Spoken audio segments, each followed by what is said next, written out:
स्वागत है दोस्तों जेएस नोवेल वर्ल्ड में। जहां हर कहानी में छुपा एक रोमांच, हंसी के ठहाके और थोड़ी सी ट्रिल।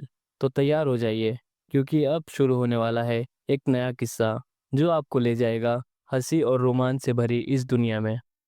धमाका। राजमहल और राजधानी से निकलकर हजारों कोस दूर छलांग लगाने के बावजूद आदरणीय दानव मेषवृध को वीर ने तुरंत ही पकड़ लिया था। दोनों के बीच कुछ 100 कोस की दूरी शेष थी कि वीर ने अपनी पहुंच के दायरे में आते ही अचानक अपनी तलवार से वार किया।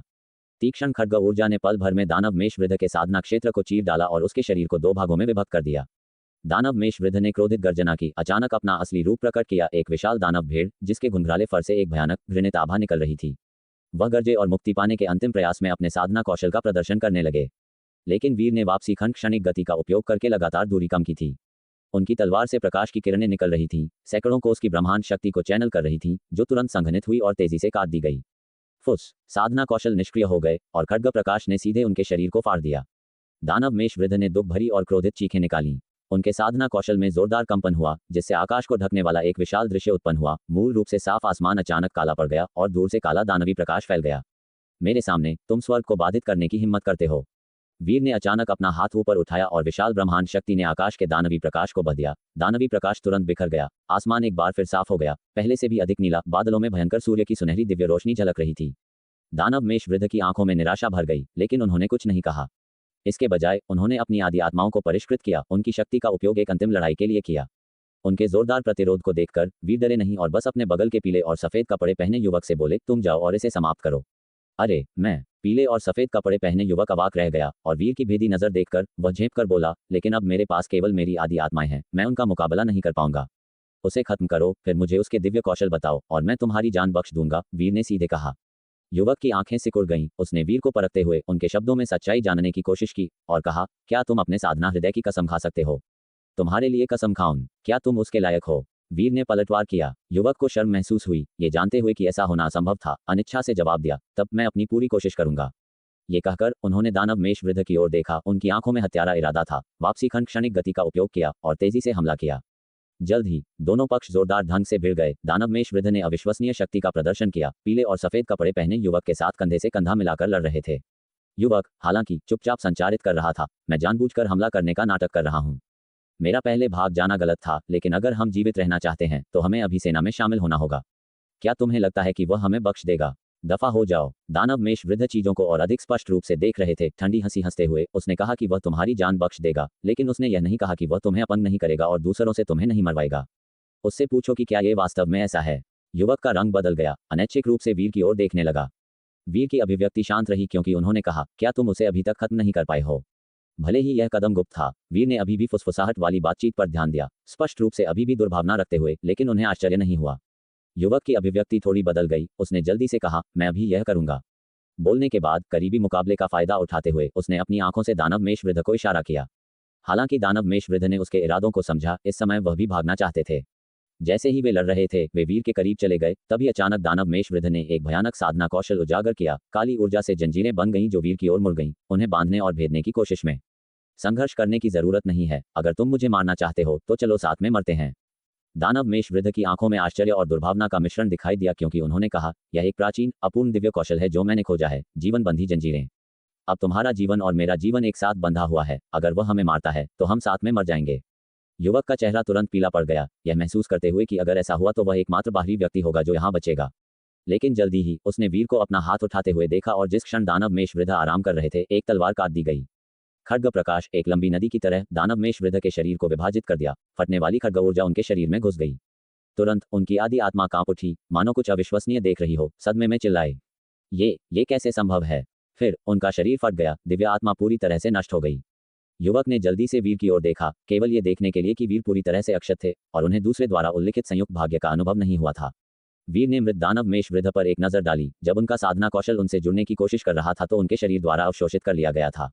अन्य साधना कौशल उन्हें घायल कर सकते थे, लेकिन विशेष रूप से जीवन बंधी जंजीरों का एक विशेष प्रभाव था। और वर्तमान चरम अमर परिवर्तन वीर के साथ जुड़ने की कोशिश करना, जो ब्रह्मांड के साथ विलय हो गए थे, एक असंभव कार्य था। उनसे जुड़ने का मतलब था ब्रह्मांड से जुड़ना। वह कैसे संभव हो सकता था? अगर वह वास्तव में जुड़ सकता था तो इसका मतलब वास्तव में अमरता, शाश्वत और अविनाशी होना होगा। वीर ने फिर युवक से कहा, मुझे अपने दिव्य कौशल के बारे में बताओ। युवक अवाक रह गया, होश में आया। दानव मेष वृद्ध का उत्साह और भयंकरता नकली नहीं लगा था, जिसका अर्थ था कि भयानक दिव्य कौशल को इस युवक ने किसी अज्ञात अजीब तरीके से हल कर लिया था। उन्होंने वीर को उत्तरोत्तर अगम्य पाया, लेकिन ये देखते हुए कि दूसरा पक्ष शायद एक पुनर्जन्म संत था, शायद जागृति की कभी कभार लीक हुई यादें या एक पूर्व व्यवस्थित चाल, उनके दायरे से परे शक्ति या कुछ अजीब तरीके होना समझ में आता था। वह हिचकिचाया, लेकिन वीर की भेदी नजर देखकर केवल पढ़ाना शुरू कर सका। लेकिन जैसा कि पहले गणना की गई थी, उन्होंने जो 4 दिव्य कौशल दिए थे उन सभी में खामियां थीं। अगर वीर ने वास्तव में उन्हें महारत हासिल की और खेती की, तो यह वास्तव में उन्हीं के हाथों में खेलेगा। उन्होंने जानबूझकर एक हिचकिचाने वाली और खिंचाव वाली अभिव्यक्ति दिखाई, इस डर से कि वीर को उन पर संदेह हो सकता है, और वे अत्यंत अनिच्छुक और घबराए हुए दिखाई दिए। दूसरे पक्ष के अभिनय कौशल को देखकर वीर में उन्हें बेनकाब करने का दिल नहीं था। उन्होंने अभ्यास विधि के झूठे संचरण की संभावना पर भी विचार किया, जो नश्वर लोक के राजमार्ग में असामान्य नहीं था। लेकिन जैसे ही दिव्य कौशल सिखाए गए, वीर की आंखों के सामने एक पैनल प्रॉम्प्ट भी दिखाई दिया। उत्तम श्रेणी का दिव्य कौशल, स्वर्ग सील पृथ्वी अपवर्जित, समझ लिया गया है। क्या आप इसे पैनल में रिकॉर्ड करना चाहेंगे? वीर ने हाँ चुना। जल्द ही पैनल पर एक अतिरिक्त दिव्य कौशल दिखाई दिया, फिर दूसरा और तीसरा। कुल मिलाकर 4 दिव्य कौशल, एक उत्तम श्रेणी का, 2 मध्यम श्रेणी के, एक निम्न श्रेणी का। जिस दिव्य कौशल ने पहले वीर के साधना क्षेत्र को सीमित और प्रतिबंधित किया था, वह एक मध्यम श्रेणी का दिव्य कौशल था। हालांकि ये दिव्य कौशल पैनल में रिकॉर्ड किया गया था, वीर का सप्त सोपान शाही मार्ग इसे पूरी तरह से समझने में असमर्थ लग रहा था, केवल एक प्रारंभिक समझ स्तर दिखा रहा था। लेकिन फिर भी पैनल द्वारा लाई गई दिव्य कौशल जानकारी में जो वीर ने अभी सुना था, उससे कुछ विचलन दिखाई दिए। स्पष्ट रूप से ये दिव्य कौशल के भीतर छिपे हुए कील थे। वीर बेपरवाह थे, क्योंकि उन्होंने स्वाभाविक रूप से अपने समकक्ष से अधिक पैनल पर भरोसा किया था। मैंने समझाना खत्म कर दिया है। इन दिव्य कौशल की खेती करना मुश्किल है। केवल प्रारंभिक समझ स्तर तक पहुंचने के लिए 3 से 5 साल के अध्ययन की आवश्यकता होती है, और यदि आप नियंत्रण प्राप्त करना चाहते हैं, तो उन्हें हमारी तरह स्वतंत्र रूप से चलाने के लिए आपकी प्रतिभा के साथ ये 10 साल के भीतर प्राप्त करने योग्य होना चाहिए। पीले और सफेद कपड़े पहने युवक ने एक मेहनती अभिव्यक्ति दिखाई। उसका पहले का ठंडा और शांत व्यवहार चला गया था, मानो वह किसी और में बदल गया हो, वीर के साथ पूरे सम्मान और शिष्टाचार के साथ व्यवहार कर रहा हो। अगर आप संत के साधना उपदेशों को सुन सकते हैं, तो यह आपकी समझ की क्षमता को बहुत उत्तेजित करेगा। यहाँ तक कि उस उत्तम श्रेणी के दिव्य कौशल के लिए भी आप इसे 5 साल के भीतर समझ सकते हैं। उन्होंने विनम्रता से कहा, जिस पवित्र भूमि से मैं संबंधित हूँ, वहाँ एक संत मौजूद हैं। यदि आप चाहें तो मैं आपका परिचय करा सकता हूँ, और आपकी योग्यताओं के साथ संत का शिष्य बनना भी आसान होगा। क्या ऐसा है? वीर ने शांत भाव से पूछा। कुछ और जो तुम कहना चाहते हो? पीले और सफेद कपड़े पहने युवक चौंक गया। उसकी अभिव्यक्ति तेजी से बदल गई, क्योंकि उसने घबराकर कहा, क्या तुम मुझे मारना चाहते हो? लेकिन तुमने मुझसे पहले वादा किया था। वीर ने सिर हिलाया। मैंने कहा कि मैं तुम्हारी जान बख्श दूंगा, तो अब तुम आजाद हो। पीले और सफेद कपड़े पहने युवक अवाक रह गया। यह उम्मीद नहीं थी कि वीर वास्तव में सहमत होंगे। उन्हें आश्चर्य और उत्तेजना का मिश्रण महसूस हुआ। क्या नश्वर लोक का ये युवक इतना भोला था? उन्होंने जल्दी से कहा, धन्यवाद, मैं निश्चित रूप से इस महान दया को याद रखूंगा। बेशक ये शब्द केवल जुबान से कहे गए थे, जिसमें वीर को संत से परिचित कराने की पेशकश भी शामिल थी। सभी का इरादा उन्हें आकर्षित करने का था, इस उम्मीद में कि वीर उन्हें जीने देंगे। जब वह बोल चुके, तो उन्होंने वीर की ओर हाथ जोड़ा और तुरंत वापसी क्षणिक गति का उपयोग करके दूरी की ओर भाग गए। लेकिन वह ज्यादा दूर नहीं गए थे कि वीर ने तुरंत उन्हें पकड़ लिया। पीले और सफेद कपड़े पहने युवक हैरान रह गए, पजल्ड होकर वीर को देखा। वीर थोड़ा मुस्कुराए और बोले, मैंने अभी तुम्हें बख्श दिया, लेकिन तुम्हारी कितनी लापरवाही है कि तुम फिर से मेरे द्वारा पकड़े गए। पीले और सफेद कपड़े पहने युवक स्तब्ध रह गए, फिर अचानक गुस्से से पीले पड़ गए, क्योंकि उन्होंने कहा, तुम बेईमान हो। तुम जैसे अंधाधुंध नरसंहार करने वालों के लिए क्या मुझे ईमानदार होने की जरूरत है? वीर की आंखें भी ठंडी हो गईं, और उनकी तलवार अचानक बदल गई, ब्रह्मांड शक्ति को चैनल करते हुए, और सीधे उनकी आदि आत्मा को चीर फाड़ दिया। मैं तुम्हें मरने पर भी नहीं छोड़ूंगा। पीले और सफेद कपड़े पहने युवक ने गुस्से और आक्रोश में चिल्लाया। जब तुम जिंदा रहते हुए भी ऐसा नहीं कर पाए, तो मरने के बाद क्या तुम अभी भी आसमान बदल सकते हो? वीर ने पूछा। पीले और सफेद कपड़े पहने युवक को लगा जैसे वह खून पर घुट रहे हैं, लगभग उसे थूकते हुए आक्रोश से अभिभूत थे। लेकिन जल्द ही वीर द्वारा उनकी आदि आत्मा को नष्ट कर दिया गया। उनकी आदि आत्मा से अंधेरे प्रकाश की एक लकीर बाहर निकली। चरम अमर परिवर्तन के ब्रह्मांड पर नाजुक नियंत्रण का उपयोग करते हुए वीर ने इसे महसूस किया। ये किसी चीज से आकर्षित होता हुआ प्रतीत हुआ, शून्य में कहीं तेजी से जा रहा था, जिसे वीर ने अनुमान लगाया कि यह मोह नदी का मार्ग हो सकता है। अचानक उन्हें लगा कि वह इसे सीमित करने में सक्षम हो सकते हैं। ये सोचते हुए वीर अचानक गरज उठे। ब्रह्मांड शक्ति सिकुड़ गई और कंपन हुई, तेजी से भागने वाली लकीर को उसकी जगह पर सील कर दिया। वीर को आश्चर्य हुआ, उन्होंने वास्तव में इसे अपनी जगह पर बंद करने में कामयाबी हासिल की, इसे शून्य में जमा दिया। और पीले और सफेद कपड़े पहने युवक, जो लकीर में बदल गए थे, वे भी स्तब्ध थे। उनकी चेतना धुंध से स्पष्टता में स्थानांतरित हो रही थी। अभी अभी नष्ट होने पर उन्होंने महसूस किया कि उनका शरीर अनियंत्रित रूप से कहीं उड़ रहा है। उनकी चेतना धुंधली हो गई थी, लेकिन अब वह अचानक स्पष्ट हो गई, और जब उन्होंने वीर को देखा तो वे चकित थे। क्या वे मरे नहीं थे? लेकिन जल्दी ही उन्होंने वीर की उठी हुई तलवार को देखा, तेजी से नीचे काटते हुए। पीले और सफेद कपड़े पहने युवक की पुतलियां सिकुड़ गईं। उन्होंने जल्दी से बचाव करने की कोशिश की, लेकिन वह बल बहुत मजबूत था, सीधे उन्हें फाड़ दिया, जल्दी से टुकड़ों में बदल गया। वीर ने शुरू में इसे आजमाने की कोशिश की थी। अप्रत्याशित रूप से वह वास्तव में लकीर को सीमित करने और उसे मारने में सक्षम थे। ये ज्ञात है कि जब आत्मा मर जाती है तो वह पुनर्जन्म के लिए एक लकीर बन जाती है, पूरी तरह से समाप्त होने से बचने के लिए स्वर्ग से एक दया। संत लोक के लोगों को छोड़कर यहाँ तक कि साधना नियम लोक के विशेषज्ञों के लिए भी एक लकीर को चोट पहुंचाना या छूना बहुत मुश्किल है, क्योंकि वे लगभग अलग अलग आयामों के प्राणियों की तरह कार्य करते हैं। लेकिन अब चरम अमर परिवर्तन के ब्रह्मांड पर नियंत्रण का उपयोग करके वीर न केवल इसे सीमित कर सकते थे बल्कि इसे नष्ट भी कर सकते थे। क्या ये वास्तव में पूरी तरह से मिटा दिया गया था? वीर कुछ हैरान थे, ये शक्ति थोड़ी बहुत दबंग लग रही थी। लेकिन जल्द ही उन्होंने टूटी हुई लकीर के भीतर एक बहुत ही बेहोश निशान देखा जो झिलमिलाया और गायब हो गया। वीर एक पल के लिए स्तब्ध थे, उन्हें संदेह था कि यह एक भ्रम था, लेकिन जल्दी ही अन्यथा महसूस किया। क्या ये हो सकता है कि लकीर मरने के बाद भी पुनर्जन्म ले सकती है? वीर चकित थे, उन्हें लग रहा था कि इसमें मोह नदी के रहस्य शामिल हो सकते हैं, शायद केवल संत लोक के लोगों को ही पता हो। वीर एक पल के लिए रुके, दानवमेश वृद्ध के विशाल शव को देखा, क्योंकि इसे एक घातक विशेषता द्वारा दूर ले जाया गया था। उन्होंने हल्के से सिर हिलाया और राजधानी में राजमहल की ओर भागने के लिए मुड़े। क्या उस आदमी, असली मास्टरमाइंड से निपटने का समय आ गया था? जब तक वीर राजमहल में वापस लौटे, उन्होंने पाया कि उपस्थिति वास्तव में अभी भी वही थी, अंधेरे में दुबकी हुई थी। अगर प्राकृतिक दुनिया के प्रति उनकी अत्यधिक सूक्ष्म संवेदनशीलता नहीं होती, तो वह इस उपस्थिति का पता लगाने में बिल्कुल भी सक्षम नहीं होते। लेकिन अब यह ऐसा था जैसे उपस्थिति उनके ऊपर खड़ी हो। होटियन सेनापति, चॉपर, महाराज यू और अन्य वीर को वापस आते देखकर कुछ उत्तेजित हो गए। इससे पहले दृश्य का परिवर्तन बहुत तेजी से हुआ था, अविश्वसनीय रूप से तेज। वीर के तेजस्वी महिला को मारने से शुरू होकर जवाबी हमलों की एक श्रृंखला के बाद और अंततः पीले और सफेद कपड़े पहने युवक को राजमहल से बाहर खदेड़ दिया, उन्हें अव्यवस्था में भागने के लिए मजबूर कर दिया। अकेले उन्होंने 6 साधना नियम लोक दुश्मनों को हराया था और उन्हें मार डाला था। ये वास्तव में अकल्पनीय था। सबसे भयावह बात यह थी कि वीर शांति के महान साधना मार्ग लोक में ही रहे थे, और यह अज्ञात था कि क्या उन्होंने युद्ध के दौरान कोई सफलता हासिल की थी, लेकिन उन्हें उनसे साधना समझ लोक की आभा महसूस नहीं हुई थी। ये भयानक था, बस समझ और कल्पना से परे। अभिनव ने उत्साह से अपनी मुट्ठी भींच ली, आगे बढ़ते हुए कहा, वीर पुत्र, क्या तुम ठीक हो? वृद्ध स्वामी, और करीब मत आइए। लेकिन वीर ने धीमी आवाज में कहा। अभिनव चौंक गए, उनकी अभिव्यक्ति थोड़ी बदल गई, ये सोचते हुए कि वीर वरुण परिवार के मामलों के बारे में चिंतित थे। हालांकि उन्होंने जल्दी से वीर की आंखों में एक गंभीर तीव्रता देखी, जो एक निश्चित जगह की ओर देख रहे थे। उनकी अभिव्यक्ति सूक्ष्म रूप से बदल गई और उन्होंने भी उसी दिशा में ध्यान से देखा। उसी समय पवित्र पुत्र शिव युआन, जो अंतरिक्ष के छिपे हुए हिस्सों में खुद को छिपाने के लिए दिव्य कौशल का उपयोग कर रहे थे, ने देखा कि उनकी अभिव्यक्ति तेजी से बदल गई। ये कैसे हो सकता है? उनकी आंखों में सदमे का एक निशान चमक गया। क्या उनकी जादुई छिपाव अभी भी पता लगाने योग्य थी? वह यहाँ पीले और सफेद कपड़े पहने युवक और अन्य 6 का पीछा करते हुए आए थे। दानवमेश वृद्ध को उनके सामने रास्ता साफ करने के लिए कहा था, जबकि वह छिपकर पीछा कर रहे थे। ऐसी युद्ध रणनीति, विशेष रूप से धूप अग्नि चुराने के लिए, स्वाभाविक रूप से उन्हें उपस्थित होने की आवश्यकता थी। लेकिन उन्होंने पहले दानव जाति के उन दोनों को देखा था। इस बात से चिंतित थे कि वे भी यहाँ आ सकते हैं। उन्होंने पीले और सफेद कपड़े पहने युवक और अन्य को उनसे भिड़ने और उनकी ताकत का पता लगाने दिया, क्योंकि उन्होंने ही उन्हें आमंत्रित किया था और वे इसके लिए सहमत हो गए थे। हालांकि दानव जाति के प्रकट होने के बजाय वीर प्रकट हुए। अकेले राजमहल में प्रवेश करते हुए उन्होंने युद्ध के ज्वार को बदल दिया। वीर के आगमन से लेकर इस क्षण तक स्थिति तेजी से ढह गई, जिससे वह कुछ हद तक स्तब्ध रह गए। उन्होंने लापरवाही से हिलने की हिम्मत नहीं की। उनके दिव्य कौशल ने वर्तमान में अंतरिक्ष के एक छोटे से क्षेत्र को छिपा दिया था। अगर वह चले जाते तो उनकी उपस्थिति निश्चित रूप से उजागर हो जाएगी, और अगर वीर तब उनका शिकार करने का फैसला करते तो ये परेशानी भरा होगा। हालांकि उन्हें पूरा विश्वास था कि वह पिछले 6 में से किसी को भी व्यक्तिगत रूप से हरा सकते हैं, वह उन सभी 6 को एक साथ नहीं संभाल सकते थे। इसके अलावा उन्हें एहसास हुआ कि वीर वापसी खंड चरम लोक के निशान को महसूस करने में सक्षम लग रहे थे। हालांकि अनिश्चित थे कि वीर ऐसे निशानों का पता लगाने में कैसे कामयाब रहे। ये कर्तव्य पूरी तरह से अविश्वसनीय था। अगर वह वीर से लड़ते तो उनका प्रतिद्वंद्वी उन्हें चकमा देने के लिए वापसी खंड क्षणिक गति का उपयोग कर सकता था, लेकिन वीर द्वारा उनका पीछा किया जाएगा और जीत का कोई मौका नहीं मिलेगा। उन्होंने शुरू में चुपचाप यहाँ वीर के लौटने का इंतजार करने की योजना बनाई थी और फिर वीर के फिर से चले जाने का इंतजार किया था। भले ही इसमें 10 दिन या आधा महीना लगे, वीर को अंततः जाना ही होगा और वह इंतजार कर सकते थे। लेकिन अप्रत्याशित रूप से जैसे ही वीर लौटे, उन्होंने पहले ही उनकी उपस्थिति महसूस कर ली थी, या शायद वीर ने उन्हें बहुत पहले ही पहचान लिया था और जानबूझकर उन्हें अंत तक छोड़ दिया था। हल्का सा शोर। पवित्र पुत्र शिव युआन ने अचानक अपना कदम उठाया, अपने हमले को स्थानांतरित करने के लिए वापसी खंड क्षणिक गति का उपयोग किया। वीर ने निशान पकड़ा और उनकी अभिव्यक्ति तुरंत बदल गई। हमला महाराज यू की ओर जा रहा था।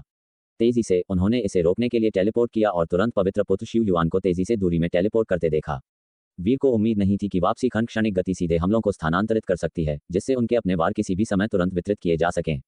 ये कुछ हद तक भयानक था। हालांकि सौभाग्य से उनके पास चरम अमर परिवर्तन था, अन्यथा इस युवक का कठिनाई स्तर अभी के 6 पुरुषों की तुलना में कहीं अधिक होता। वीर ने तेजी से पीछा किया और एक वार किया, जिससे युवराज सौम्या के प्रत्यावर्तन खंड क्षणिक गति के निशान कट गए। युवराज सौम्या को प्रत्यावर्तन खंड से बाहर आने पर थोड़ा सदमा लगा, क्योंकि उन्होंने ऐसी स्थिति का सामना पहले कभी नहीं किया था। लेकिन उन्होंने तुरंत एक विधि का प्रयोग किया और प्रत्यावर्तन खंड क्षणिक गति का उपयोग करके दूसरी जगह चले गए, ये देखते हुए कि वीर सम्राट के प्रति गहरा लगाव और निष्ठा रखता था, जिसका उपयोग वीर को रोकने के लिए किया जा सकता था। फिर भी जैसे ही वह हमला दिशा बदलने लगा, वीर ने उसे बीच में ही रोक दिया। वीर ने ब्रह्मांड के दूसरे भाग की शक्ति का उपयोग किया और सीधे अपने प्रतिद्वंद्वी को दबाने के लिए उस पर धावा बोल दिया। युवराज सौम्या की आंखें सनकरी हो गईं और उन्होंने तेजी से हाथ ऊपर उठाकर एक दिव्य शक्ति को जारी किया। निराकार दर्पण छवि। उनके शरीर के चारों ओर तुरंत 8 आकृतियां प्रकट हुईं, जो बिल्कुल उनके जैसी थीं और शून्य से बाहर निकलीं। तुरंत ही 8 आकृतियों ने एक साथ हमला किया और वीर के जबरदस्त तलवार क्यूई को रोकने के लिए 8 दिव्य हथेलियां उठाई गईं। लेकिन जैसे ही दिव्य हथेली संपर्क में आए, उन्होंने एक दमनकारी बल महसूस किया, जो पहाड़ों से भी अधिक भयानक था, नीचे को चल रहा था। युवराज सौम्या भयभीत हो उठे। उन्होंने पहले केवल अवलोकन किया था और व्यक्तिगत रूप से भाग नहीं लिया था, लेकिन अब उन्हें एहसास हुआ कि वीर की शक्ति बेतुकी रूप से अतिरंजित थी। इसमें कोई आश्चर्य नहीं कि वह अभी बिना किसी रोक टोक के 5 स्तरीय साधना क्षेत्र के भीतर मार सकता था। ऐसी दबंग शक्ति, जो सभी विधियों को शून्य कर देगी, केवल पूर्ण बल से सब कुछ तोड़ देगी। उफ! मूल शरीर के साथ साथ युवराज सौम्या की सभी 9 आकृतियों ने एक साथ खून थूका और घबराहट में, जल्दबाजी में तितर बितर होकर भाग गईं। 9 आकृतियों ने एक ही समय में प्रत्यावर्तन खंड क्षणिक गति का उपयोग किया, हर एक मूल के समान शक्ति को उजागर करने में सक्षम थी। एक साधारण खेती तकनीक जो मूल की 1/3 ताकत वाली अवतार को संघनित कर सकती थी, वह भी बेहद दुर्लभ थी। एक ही सांस में 8 अवतारों का होना तो दूर की बात है, सभी समान शक्ति के साथ।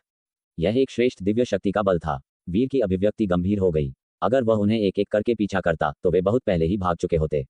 इसके अलावा उन्हें संदेह था कि यदि एक भी अवतार बच निकलता है, तो वह संभावित रूप से मूल में वापस बदल सकता है, जिसमें अतुलनीय जीवन रक्षक क्षमताएं होंगी। अचानक उन्हें अभी अभी अधिग्रहित हुई दिव्य शक्ति याद आई और उन्होंने तुरंत शक्ति के एक उछाल के साथ उसे सक्रिय कर दिया।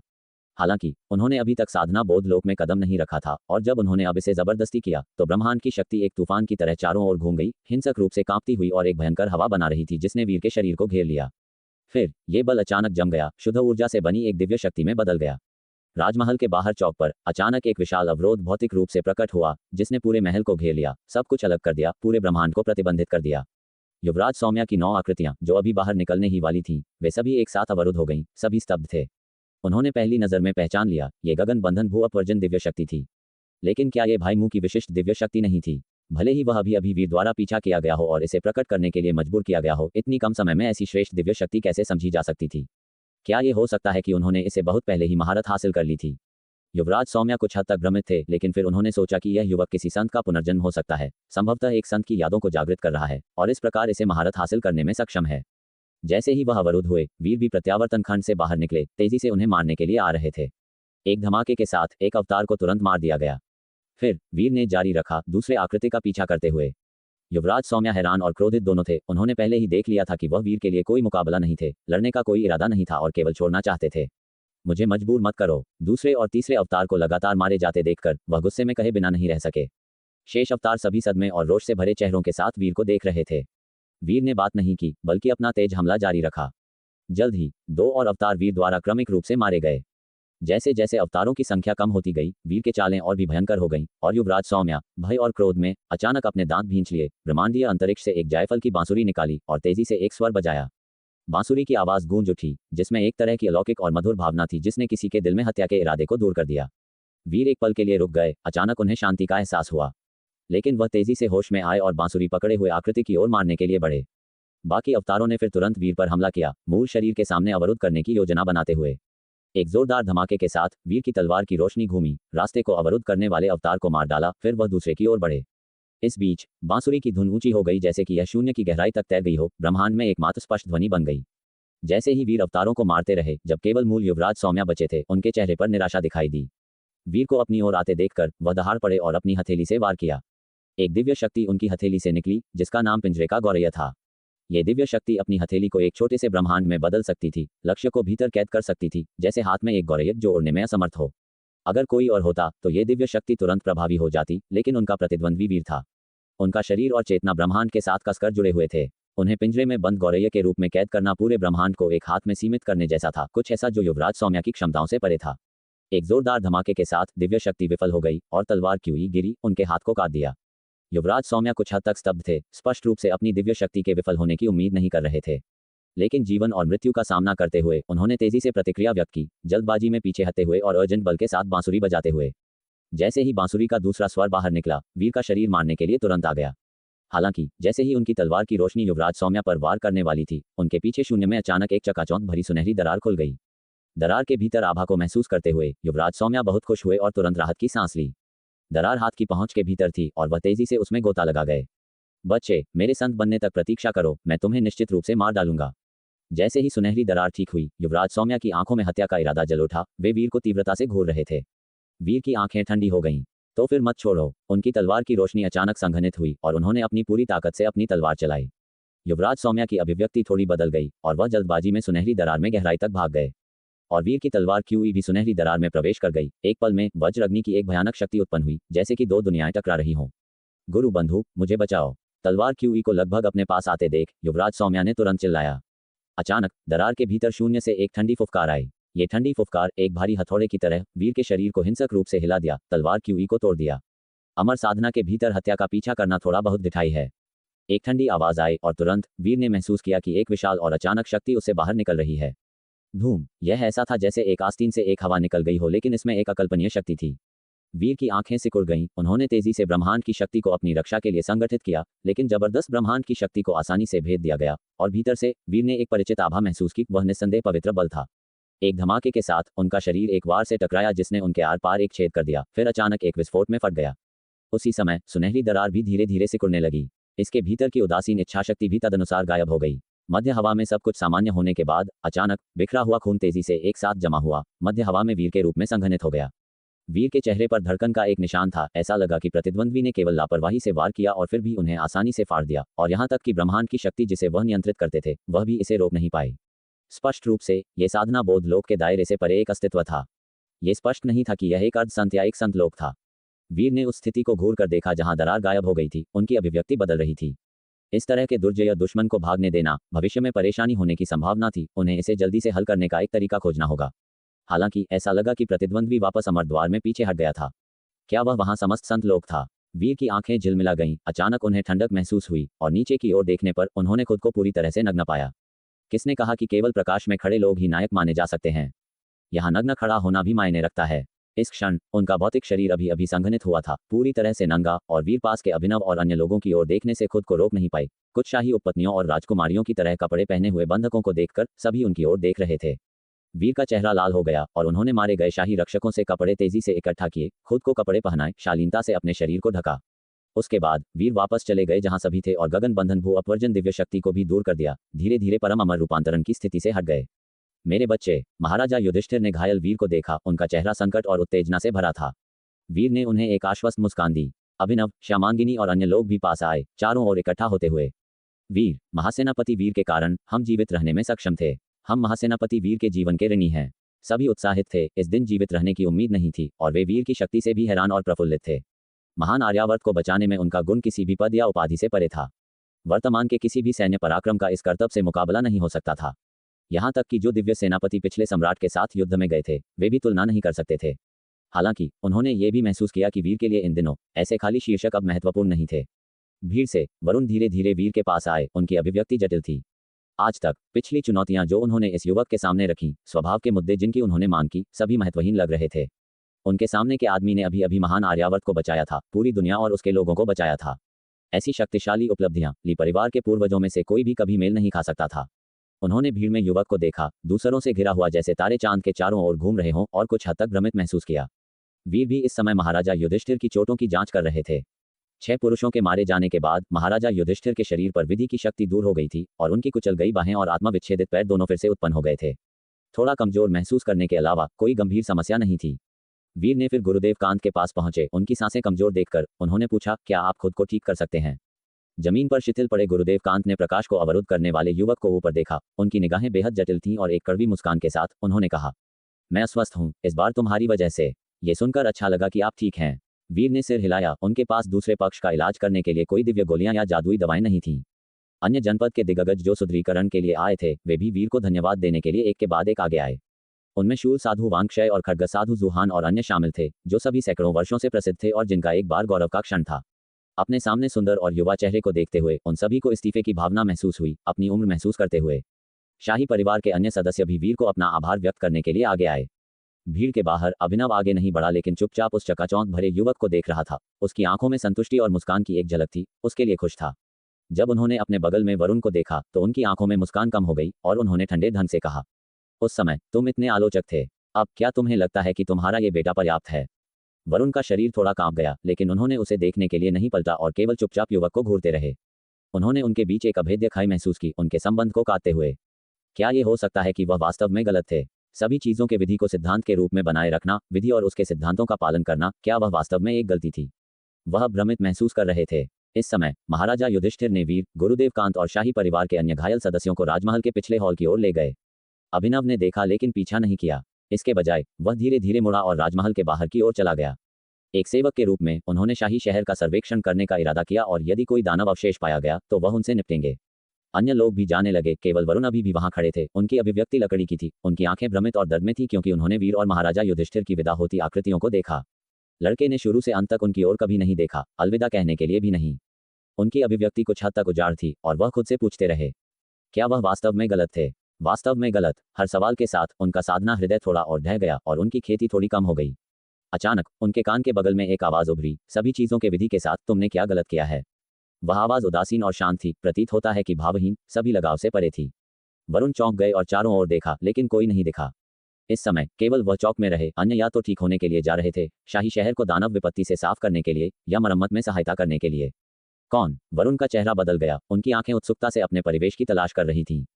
मैं विधि के परम साधु हूँ, तुम मुझे नहीं देख सकते और यहाँ अमर द्वार की गतिविधि थी, मैंने विधि और उसके समर्पित दिलों को देखा, इसलिए मैं जांच करने आया। आवाज ने शांत रूप से बात की, मैं तुमसे पूछ रहा हूँ, तुम कहाँ सोचते हो कि तुमने गलती की है? विधि के परम साधु? वरुण का दिल हिल गया और उनकी आंखें धीरे धीरे फैल गईं, एक विधिवादी संत। उन्होंने कभी कल्पना नहीं की होगी कि यहाँ उनका सामना विधि के पौराणिक परम साधु से होगा। वह एक संत थे, नश्वर दुनिया के विधि, राजवंश की कानूनी संहिता, सम्राटों और मंत्रियों के बीच प्रोटोकॉल और बहुत कुछ, सभी उनके द्वारा स्थापित और प्रचारित किए गए। भले ही उन्होंने कोई निशान नहीं छोड़ा, उनकी प्रतिष्ठा एक प्राचीन कहानी की तरह नश्वर दुनिया में हर जगह फैल गई। और अब क्या वह वास्तव में एक संत के सच्चे अवतार का सामना कर रहे थे? वरुण ने अचानक महसूस किया जैसे कि वह प्राचीन काल के एक अवशेष से मिले हों, भ्रमित और खोए हुए महसूस कर रहे थे। वरुण ने थोड़ा सा मुंह खोला लेकिन अनिश्चित थे कि कैसे जवाब दें। कोई बात नहीं, मुझे इसका अनुमान लगाने दो। आवाज खत्म होने के बाद ऐसा लगा जैसे शरद ऋतु की हवा के एक झोंके ने जमीन पर धूल उठा दी थी, वरुण के युद्ध कवच के लबादे को उड़ाते हुए। कुछ ही पलों बाद जैसे ही हवा चुपचाप बस गई, आवाज ने फिर से बात की। तो बात यह है। वरुण चौंक गए। संत आप, तुम्हारी क्या राय है कि तुम्हारी गलती क्या है? आवाज ने शांत रूप से उनसे फिर से पूछा। वरुण का चेहरा भावना के साथ उतार चढ़ाव आया। संत लोक में से किसी एक के सवाल का सामना करते हुए उन्होंने अपने दिल में एक कांप और घबराहट महसूस की, जैसे कि उनके सभी विचार छिप नहीं सकते थे। उन्होंने सिर झुकाया और कहा, मुझे उसे सामान्य विधि और अनुष्ठानों के साथ प्रतिबंधित नहीं करना चाहिए था। लोग एक दूसरे से अलग हैं। तो तुम सोचते हो कि अनुष्ठानों और विधि में कुछ गलत है? विधि के परम साधु की भावहीन आवाज में ठंडक का एक संकेत था। वरुण का दिल घबरा गया और उन्होंने तेजी से कहा, बिल्कुल नहीं, मैं कभी सवाल करने की हिम्मत नहीं करूंगा। तुम कहते हो कि तुम सवाल करने की हिम्मत नहीं करते, फिर भी तुम्हारा साधना हृदय टूट रहा है। विधि के परम साधु ने ठंडे ढंग से जारी रखा, सभी चीजें विधि का पालन करती हैं। कि तुम ये समझ सकते हो, ये दर्शाता है कि मेरी शिक्षाएं प्रभावी रही हैं। ये दिखाती हैं कि तुम्हारे पास अच्छी धारणा है और तुम समझने वाले एक सच्चे व्यक्ति हो। लेकिन अब इस मामले के कारण तुमने उस मार्ग को छोड़ दिया जिस पर तुम खड़े थे, और यही असली गलती है। वरुण दंग रह गए। शुरू से अंत तक तुमने कहाँ गलती की है? अगर मैंने तुम्हें साधना बोध लोक की शक्ति प्रदान की, सब कुछ दबाने में सक्षम, और तुमने अनुष्ठानों और विधि का उपयोग करके ठीक से निर्देश दिया, तो क्या परिणाम बेहतर नहीं होगा? वरुण हतप्रभ थे। यह विचार पहले उनके दिमाग में आया था, लेकिन अब जब दूसरे पक्ष ने इसे आवाज दी तो उन्होंने अचानक पैठ वाली आत्मज्ञान की भावना महसूस की। साधना हृदय जो पहले टूट रहा था, अब एक बार फिर स्थिर होने लगा और धीरे धीरे ठोस हो गया। संप्रभु और विषय के अनुष्ठानों और विधि के बिना, दंडात्मक विधि के बिना दुनिया की कुरूपता को कैसे सख्ती से दंडित किया जा सकता है? विधि के बिना कोई व्यवस्था नहीं होगी, और व्यवस्था के बिना विनाश और अराजकता होगी। विधि के परम साधु की आवाज महान सच्चाइयों की तरह वरुण के मन में डाली गई, जिससे उनका सिर गुंजन करने लगा। अगर कोई विधि नहीं होती तो दुनिया बहुत पहले ही नष्ट हो गई होती और सभी चीजों को विनाश का सामना करना पड़ता। विधि कैसे गलत हो सकती है? वरुण आंतरिक रूप से हिल गए, निःशब्द थे। अचानक उन्होंने अपने भीतर खून का एक उछाल महसूस किया, उनकी आंखों में भ्रम दूर हो गया, धीरे धीरे एक उत्साहित उत्साह प्रकट हुआ। जब से वीरली परिवार से बाहर निकले थे, परिवार में लगभग हर कोई उनके खिलाफ खड़ा था, जिससे उन्हें अलग थलग और असमर्थित महसूस हुआ। लेकिन अब विधि के इस परम संत के शब्दों ने उन्हें गहन सत्यापन की भावना दी। वह गलत नहीं थे, वह वास्तव में नहीं थे। दूसरे गलत थे। उनका एकमात्र दोष अपने विधि की रक्षा के लिए पर्याप्त मजबूत नहीं होना था। उनका साधना हृदय अचानक उछल पड़ा। एक बार दंड विभाग की अध्यक्षता करने के बाद वह कैसे नहीं जान सकते थे कि हथियारों और ताकत के बिना दुष्टों को न्याय के कटघरे में कैसे लाया जा सकता है। विधि गलत नहीं थे, गलती ये थी कि उनके पास उन्हें लागू करने की ताकत नहीं थी। ऐसा लगा जैसे वह अचानक अपनी पिछली मानसिकता से बाहर कूद गए और उनके दिल में निराशा की एक लंबे समय से आयोजित सांस को आखिरकार एक आउटलेट मिला। विधि के परम संत के शब्दों से प्रभावित होकर उन्होंने तुरंत कहा, संत, मुझे मेरे भ्रम से बाहर निकालने के लिए धन्यवाद। तुम विधि का एक ईमानदार दिल रखते हो, तुम खेती के लिए मेरे शिष्यों में शामिल हो सकते हो।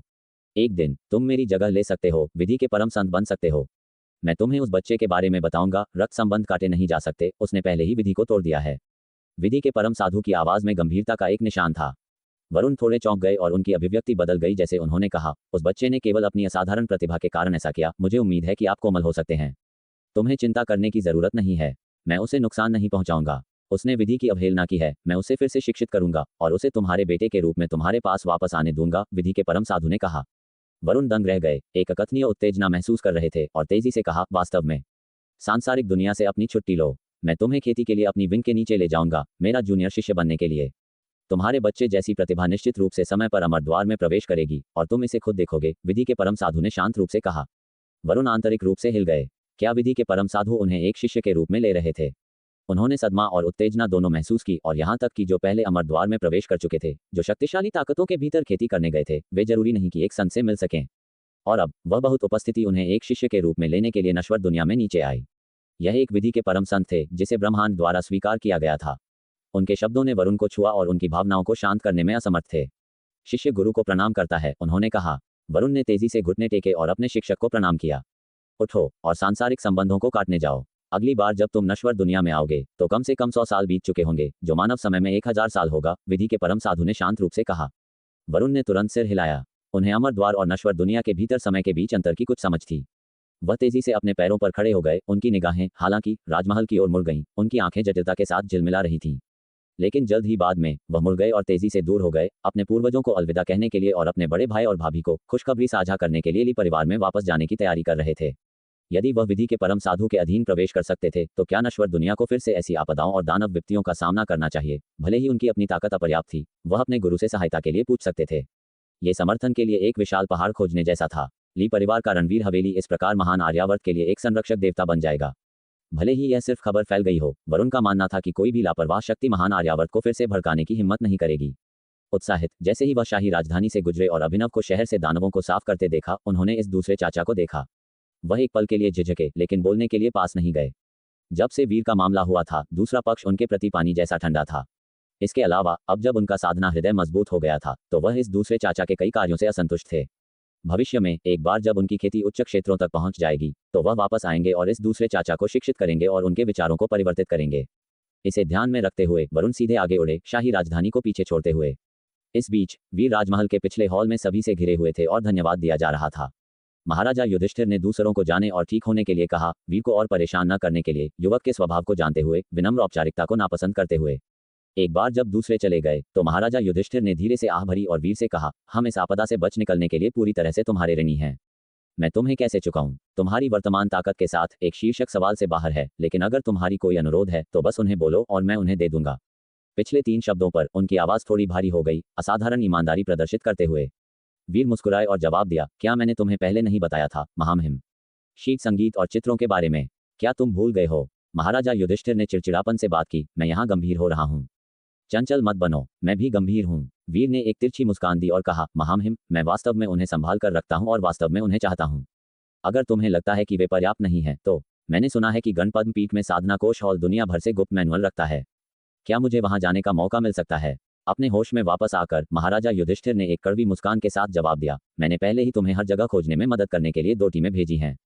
वीर ने सिर हिलाया, फिर उन्होंने अपना अलविदा कहा। महाराजा युधिष्ठिर वीर की योजनाओं को जानते हुए उन्हें नहीं रोका, केवल इतना कहा, हालांकि अब तुम्हारे पास न तो उपलब्धियां हैं और न ही शीर्षक। ये सुनिश्चित करने के लिए कि तुम्हें भविष्य में धूप अग्नि प्राप्त हो, मैं तुम्हें अभी भी एक शीर्षक प्रदान करूंगा जिसकी घोषणा पूरे क्षेत्र में की जाएगी। ठीक है, वीर ने सिर हिलाया और आपत्ति नहीं जताई। जैसे ही वीर ने राजमहल छोड़ा, शाही शहर के भीतर एक अध्यादेश जारी किया गया, सभी को घोषित करते हुए। अध्यादेश में वीर की सभी उपलब्धियों को सूचीबद्ध किया गया और चोंग युवा के रूप में उनकी पहचान का भी खुलासा किया गया। इस अधिनियम ने उन्हें दिव्य सेनापति की उपाधि प्रदान की। 3 प्रांतों मालवा प्रांत, योजौ और शक्तिनगर को बचाने के लिए और इन सेवाओं के लिए उन्हें एक दिव्य सेनापति भी नामित किया जा सकता था। राजमहल को बचाने और साधना धूप अग्नि की रक्षा के लिए उन्हें अभी भी एक दिव्य सेनापति नामित किया जा सकता था। 3 दिव्य सेनापति उपलब्धियां एक ही व्यक्ति में एकत्र ने महाराजा युधिष्ठिर को पूर्व सम्राटों द्वारा स्थापित मिसाल को तोड़ने और वीर को महान आर्यावर्त के स्वर्गीय सेनापति का नाम देने के लिए प्रेरित किया, उन्हें एक महान राज्य प्रदान किया और उनके लिए एक स्वर्गीय सेनापति हवेली की स्थापना की, उन्हें शाश्वत संरक्षक देवता का नाम दिया। इस अध्यादेश के सार्वजनिक होने के साथ 19 प्रांतों में से सभी उन्माद में हिल गए। विभिन्न दिव्य सेनापति हवेलियां और अनगिनत कुलीन परिवार भी सदमे में थे।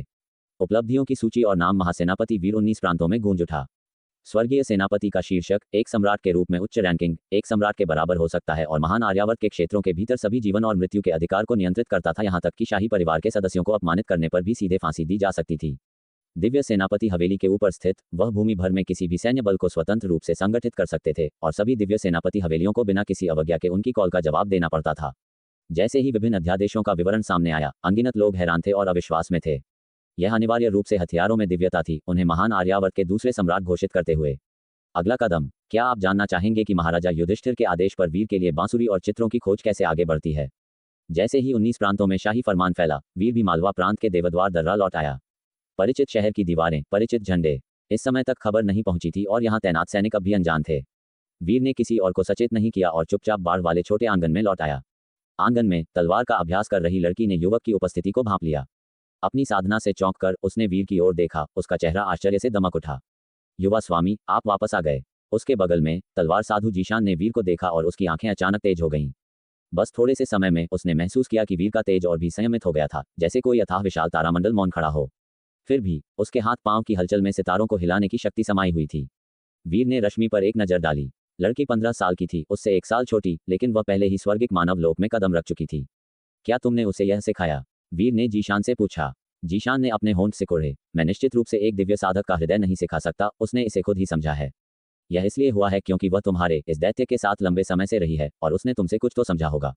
ये सुनकर रश्मि थोड़ी शर्मा गई। मूल रूप से वह अपने पिता से आगे निकलने और दिव्य साधक बनने की इच्छा से वीर के पीछे आई थी, लेकिन उसके जीवन का ये लक्ष्य सिर्फ 2 छोटे वर्षों में पूरा हो गया था। अब उसकी प्रतिभा और शक्ति ब्रह्मांड सूची में शीर्ष 5 में शामिल होने के लिए पर्याप्त थी।